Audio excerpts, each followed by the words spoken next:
안녕하십니까. KDM 사이버신학교 김상석 교수입니다. 지난 시간에 고린도전서 12장까지 우리가 함께 나누었는데 오늘은 13장부터 계속 이어서 하나님의 말씀을 나누겠습니다. 고린도전서 12장의 내용은 그 은사에 관한 내용을 좀 나누었죠. 그래서 교회 안에서 각종 은사들이 어떻게 사용돼야 되고 무엇을 주의해야 될 것이 무엇인지, 그리고 성령과 은사의 중요성이 무엇이고 은사의 다양성이 어떻게 나타나고 있고 우리가 은사의 다양성을 인정하고 존중해야 된다는 내용으로 12장을 정리했습니다. 그러면 13장에 사랑장으로 이렇게 연결이 되거든요. 근데 가장 중요한 은사가 바로 사랑이라고 말씀하시면서 모든 은사는 바로 사랑을 모토로 하지 않으면 문제가 될 수밖에 없음을 지적하고 있습니다. 그래서 하나님의 영광을 취하는 일이 이루어지게 되고 오히려 은사를 통해서 하나님의 교회가 잘 세워지지 못하는 그런 일들이 나타나기 때문에 은사는 바로 사랑을 모토로 해서 사용해야 된다, 이렇게 이야기하고 있습니다. 그리고 방언과 예언의 은사에 대해서도 14장 3절에서 25절까지 이야기하고 있습니다. 그리고 공동체에서 은사를 사용함에 있어서 주의해야 될 것이 14장에 나와 있거든요. 근데 은사에 대해서 주의해야 될 것 세 가지를 말하고 있는데, 첫 번째 은사는 4장 26절에 덕을 세우는 데 사용해야 된다, 이렇게 이야기하고 있고, 두 번째로는 27절에서 31절인데요. 질서 있게 사용해야 된다. 그리고 세 번째로는 33절이거든요. 화평을 쫓아 사용해야 된다. 간단하게 정리하면 13장과 14장을 간단하게 정리하면 모든 은사는 사랑을 모토로 해서 사용해야 되고, 그리고 은사는 사용할 때 덕을 세우고 질서 있게 해야 되고 화평을 쫓아서 사용해야 된다고 이렇게 말씀하셨습니다. 그러면 고린도전서의 주제가 되는 오늘 15장 부활장인데요. 이 고린도전서의 핵심적인 장이라고 말할 수 있는 이 15장에 대해서 우리가 한번 은혜를 나누겠습니다. 물론 당시의 부활에 대한 문제 제기에 대한 답변 형식으로 기록되어 있죠. 근데 실상은 가장 핵심적인 내용을 다루고 있어요. 결국 이 내용이 있기에 다른 부분들에 대한 책망도 권면도 모두 의미가 있는 것이죠. 만일 이 내용이 없다면 모든 것이 아무런 의미가 없게 될 것이에요. 자, 고린도전서 15장은 몇 가지 단계로 나눌 수 있는데, 첫 번째로 1절에서 11절까지는요, 주님의 부활의 사실성이에요. 자, 15장을 한번 살펴보면, 첫 번째로 뭐냐면, 부활에 대한 그 사실성.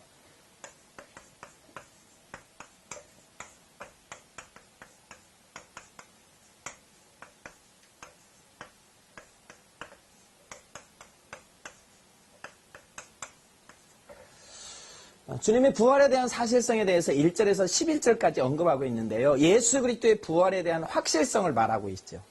예수 그리스도의 부활은 분명한 사실이고요. 또한 이것은 우연히 된 것이 아니라 성경대로 된 것이라고, 많은 사람들이 보았고 우리도 보았다라고 증거함으로써 주님의 부활은 확실한 사건임을 증명하고 있어요. 그걸 뭐냐면 역사적인 사건이라고 그렇게 말하고 있죠.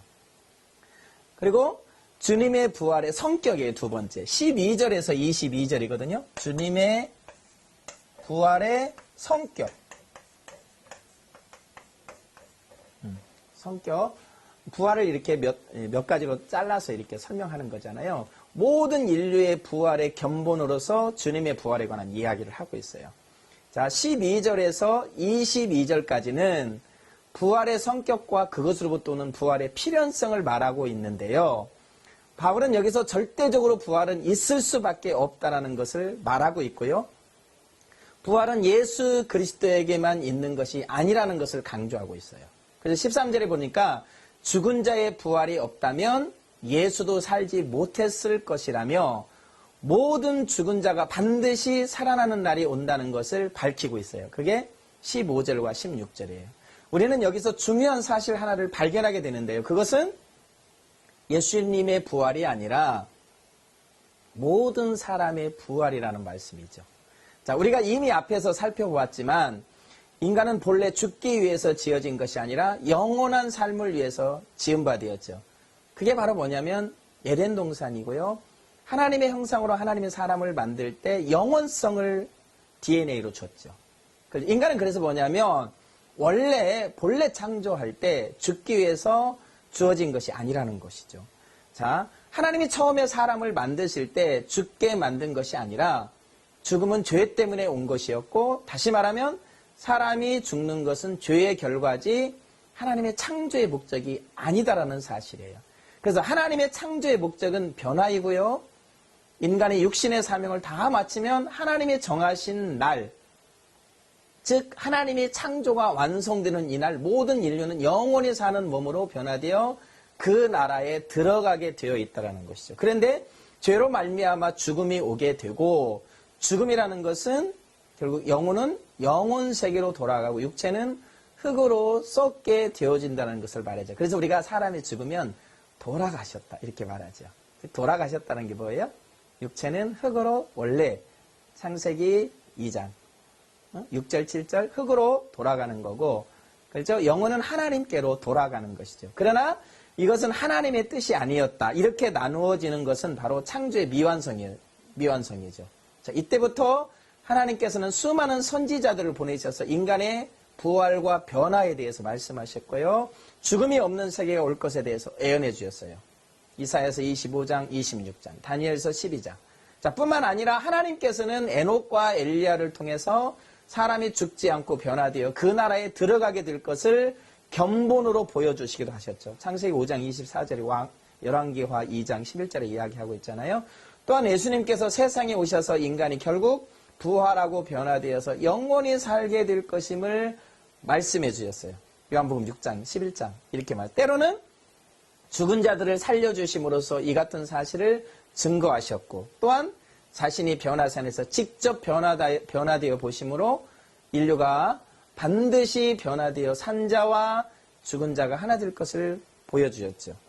그리고 마침내는 자신이 죽으시고 부활하셔서 이 부활을 통해서 모든 인류에게 약속하신 죽음에서의 해방이 결코 거짓이 아니라 참된 복음인 것을 증명하여 주셨는데, 바울은 본문에서 이것을 증거하고 있습니다.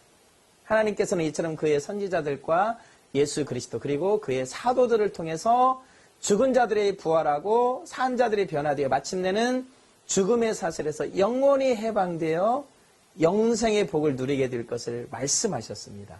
이때 비로소 하나님의 창조 목적이 완성되는 것이죠. 그러므로 부활과 변화는 하나님의 창조의 역사 속에서 필연적인 사건임을 보여주고 있고요. 그러므로 부활이라고 하는 것은 예수 그리스도만이 아니라 모든 죽은 자들이 다 부활하게 되어 있다는 것이에요. 그래서 바울은 모든 죽은 자들이 다 부활하게 되어 있는데 그 중에 예수 그리스도께서 모델이라는 것이며, 그게 첫 열매가 됐죠. 그분이 부활하셨다는 것은 모든 사람이 부활하고 변화된다는 사실이 확실하게 증명되었다는 것이죠. 즉 주님이 부활하심으로 말미암아서 하나님이 온 인류가, 온 백성이 믿는 자가 부활한다는 것을 증거하신 것이죠. 그러면서 바울은 주님의 부활이 얼마나 중요한 것인지를 설명하고 있는데요. 그는 만일 예수 그리스도에 다시 살지 않았으면 우리의 믿음도 헛것이며 우리의 세상 사람들도 다 불쌍한 사람들이라고 말했어요. 이게 19절이거든요. 그래서 복음 때문에 참고 견디고 고생하고 살아가는데 죽음으로 끝나버린다면 세상에 안 믿는 사람들이 더 억울하고 더 불쌍한 사람들이라는 것을 고백하고 있어요. 자, 바울은 결국 아담 안에서 모든 사람이 죽은 것 같이 그리스도 안에서 모든 사람이 살게 될 것이다라고 증거하고 있어요. 이게 22절이에요. 즉 정리를 해보면 주님의 부활의 사실성, 그리고 두 번째로 주님의 부활의 성격인데, 주님이 부활하심으로 믿는 모든 사람들이 다 부활에 동참한다라는 것이죠. 세 번째로는 부활의 순서에 관한 거예요. 부활의 순서.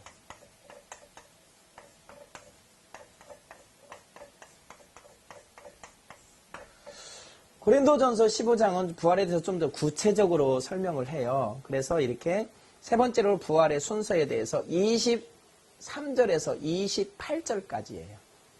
이 이야기, 그 부활의 순서에 대한 이야기를 나누고 있는데요. 먼저 23절을 보면 가장 먼저는 그리스도요 이렇게 말했어요. 그 다음에는 그리스도 강림하실 때에 모든 자들이 함께 부활하게 되는 것임을 말씀해 주고 있죠. 이게 이제 부활의 순서예요. 물론 더 자세히 설명할 수 있는데요. 여기까지만 보고요. 세 번째로는 뭐냐면 네 번째로는 부활의 중요성이에요. 중요성. 부활이 왜 그렇게 중요한 건가? 그런 내용이거든요. 그게 29절에서부터 34절이에요. 그는 여기서 만일 부활의 영광이 없다면 무엇 때문에 고생하고 무엇 때문에 살겠느냐고 반문해요. 그렇죠? 왜냐하면 부활이 없다면 차라리 실컷 먹고 마시고 즐기고 멋있게 살다가 끝내는 것이 낫지 않느냐라고 하면서 그러나 부활의 영광 곧 하나님 나라의 영광이 있기 때문에 주님 안에서 날마다 자기를 저 복종케 할 것을 말씀하고 있죠.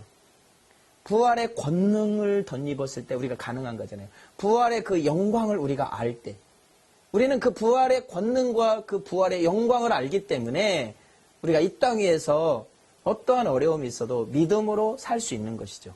그게 바로 뭐냐면 부활의 권능 때문에 그러는 거죠. 그렇다면 그 다음에 부활의 상태에 관한 내용을 보겠어요. 5번의 부활의 상태예요.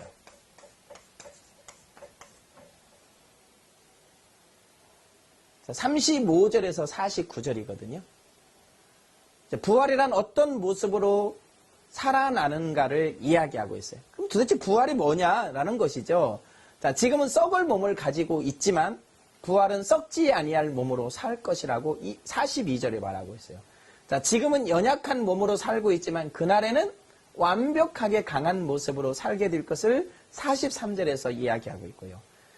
육신의 몸이 있는 것처럼 신령한 몸으로 변화될 것이죠. 굉장히 기대가 되죠. 신령한 몸. 44절에 이야기하고 있어요. 흙에 속한 몸을 가지고 있는 것처럼 하늘에 속한 몸을 입을 것이라고 말해줘요. 49절에 말해요. 특별히 그날에는 모두가 다 변화되지만 그 영광에 있어서는 해의 영광과 달의 영광이 다르고 별과 별의 영광이 서로 다르듯이 각자의 영광이 서로 다를 것을 말씀하시고 있어요. 이게 41절이에요. 요한계시록 22장 12절도 이야기하고 디모데후서 2장 10절도 이야기하거든요. 그리고 부활의 상태를 이해하려면 예수님을 생각해 봐야 되겠죠. 자, 부활하신 주님은 이제 먹어도 되고 먹지 않아도 되는 몸을 가지셨고요. 그렇죠? 시간과 공간을 초월하는 몸을 가지고 있고요. 다시는 병들거나 죽지 아니하는 몸이죠. 참 요즘 이 병원에 가보면 진짜 이 병으로 고통받는 사람들이 너무 많은데 장애를 가진 사람들이 너무 많잖아요. 근데 하나님 나라에 들어가면 이런 게 다 없어진다라는 거예요. 그 다음에는 하늘로 올려가실 수 있는 몸이 되는 것이죠. 삼층천이 굉장히 멀잖아요. 그렇죠? 왜냐하면 우리가 어떤 그 망원경으로 볼 수 없는 그 빛이 1년 동안 가는 거리를 광년이라고 말을 하거든요. 근데 몇 광년이라는 이 우주의 세계가 있는데 얼마나 어떤 모습을 우리가 변화됨으로 말미암아서 그 나라에 속히 이렇게 갈 수 있는 거거든요. 참 기대가 되고요. 그 다음에는 뭐냐면 부활의 때에 관한 거 50절에서 57절이거든요. 자, 6번째는 뭐냐면 자, 부활의 때에 관한 이야기예요. 자, 6번째는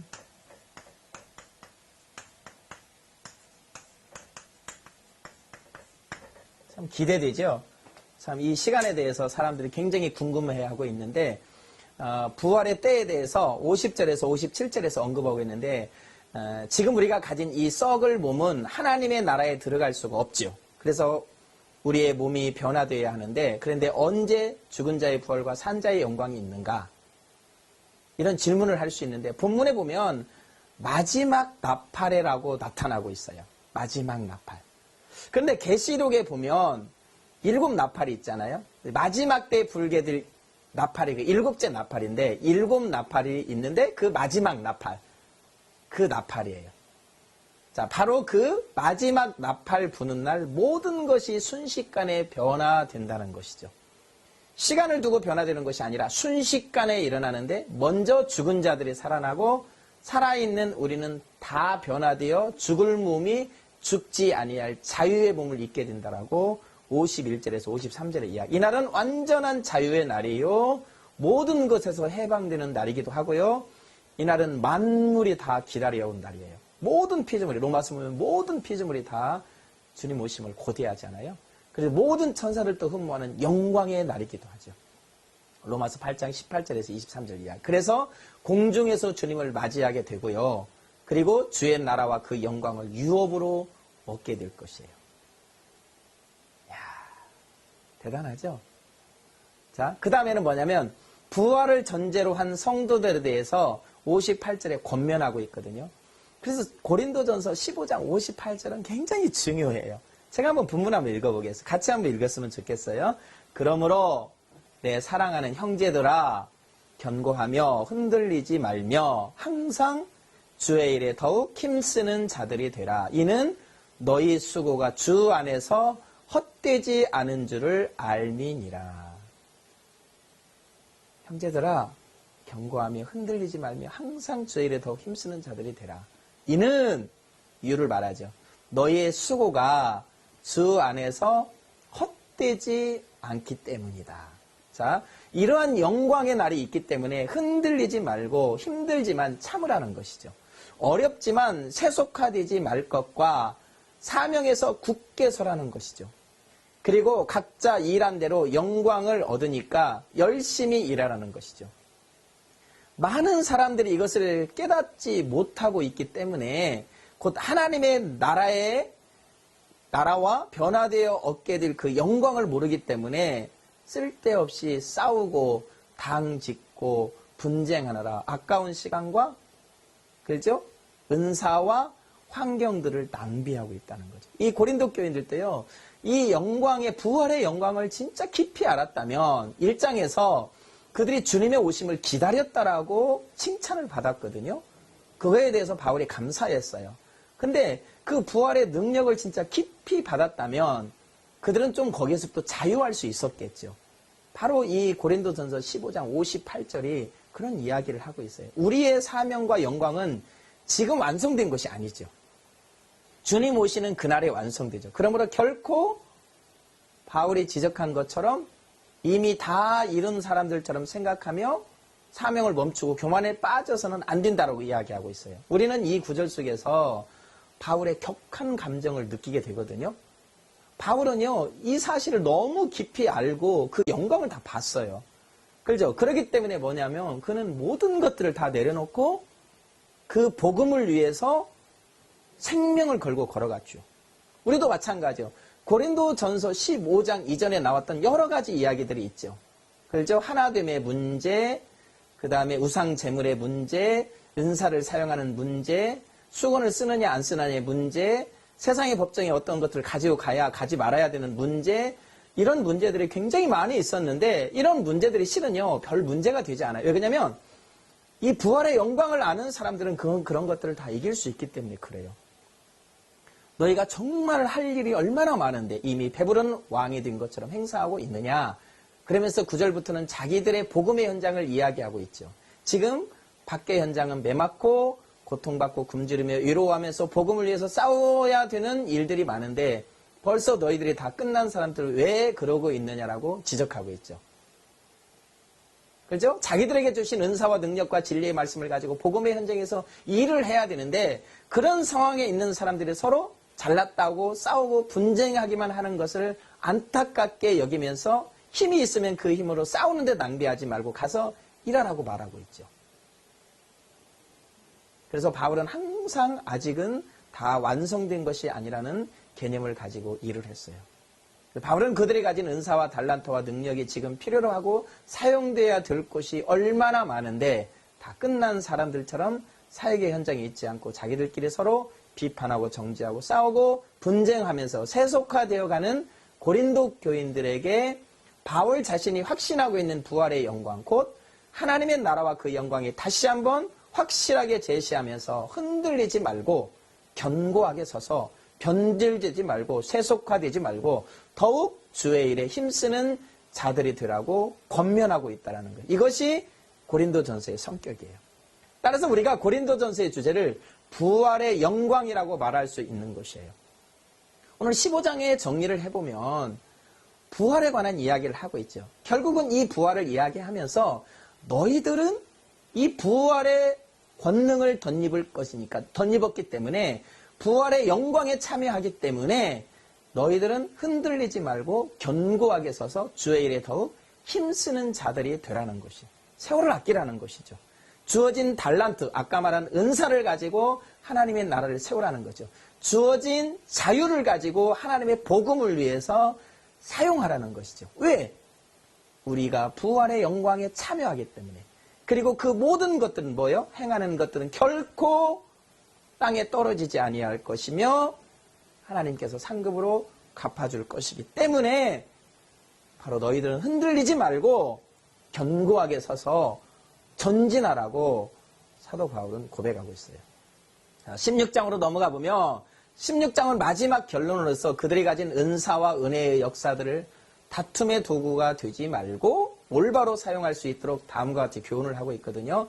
즉 예루살렘 교회를 도와야 할 것을 예를 들면서 그들이 음울한 개구리처럼 내부에서 서로 다투고 분쟁하지 말고 또한 세속화되지 말고 이제 눈을 외부로 세계로 돌려서 도와야 할 교회들을 찾고 헌신하는 사역을 할 것을 권면하고 있어요. 그게 1절에서 9절이거든요. 아까도 이야기했지만 고린도 교인들의 분쟁으로 이런 일들을 잘 감당할 수 없었던 것이죠. 이제 부활을 아는 자로서 하나님의 일꾼들을 돕는 헌신자들이 되라고 이야기하고 10절에서 12절, 15절에서 18절. 자, 이제 부활을 우리가 다 아는 자잖아요. 그러니까 너희들은 이제 하나님의 일꾼들을 돕는 헌신자들이 되라 그랬어요. 참 교우들이 주의 종들을 돕는 건 참 아름다운 거잖아요. 그리고 특별히 그 빌립보 교인들이 사도 바울을 그렇게 도왔잖아요. 그러는 것처럼 하나님의 일꾼들을 돕는 헌신자들이 되어라. 이렇게 말하고 있고요. 두 번째로 뭐냐면 너희들이 부활을 아는 자라면 깨어서 믿음의 성숙을 위해서 힘쓰라 이 이야기하고 있어요. 참 믿음은 큰 배와 같은 거예요.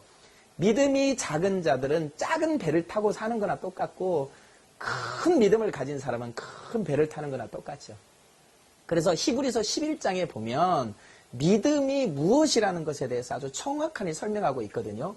그래서 바로 뭐냐면 우리는 세상을 변화시키려고 우리가 하는데 실질적으로 우리는 뭐냐면 믿음을 키우는 것, 믿음으로 성숙하는 것이 굉장히 중요하죠. 그래서 바울은 그 믿음의 중요성에 관해서 믿음이 성숙해야 되는 것에 대해서 힘쓰라 이렇게 13절에 권면하고 있고요. 세 번째는 뭐냐면 성도들을 섬기기 위해서 힘쓰라 이렇게 이야기했어요. 물론 주의 일꾼들을 돕는 것도 굉장히 중요하지만 성도들을 섬기는 것도 굉장히 중요해요. 그래서 교회마다 성도들을 섬기는 일에 힘쓰라고 이렇게 말씀하고 있는데 이게 바로 14절에서 15절이에요. 그 다음에 주 오시기까지 변함없이 주를 사랑하는 자들이 되라. 이렇게 22절까지 말씀하고 있어요. 자, 오늘은 이 시간에는 특별히 15장을 중심으로 그리고 16장까지 이렇게 말씀드렸거든요. 그래서 특별히 우리가 15장 부활에 관한 그 정확한 이해가 좀 필요할 것 같고요. 무엇보다도 이 부활에 우리가 영광에 우리가 참여한다라는 것을 우리가 알아야 될 것 같고요.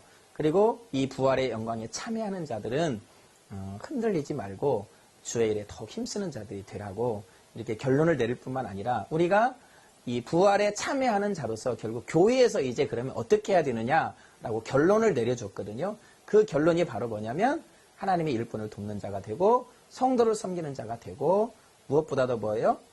믿음의 성숙을 위해서 힘쓰라. 그리고 주 오시기까지 변함없이 주를 사랑하라. 이렇게 말했어요. 참 주님을 사랑하는 것 아름다운 거잖아요. 언제까지 사랑해야 돼요? 우리가 주님 앞에 가는 날까지 또 주님이 이 땅에 오시는 날까지 우리가 바로 주님을 사랑해야 된 것에 대해서 이야기하면서 고린도전서 16장까지 이렇게 말씀을 마치고 다음 시간에 이어서 계속 말씀을 드리겠습니다. 지금까지 수고하셨습니다. 감사합니다.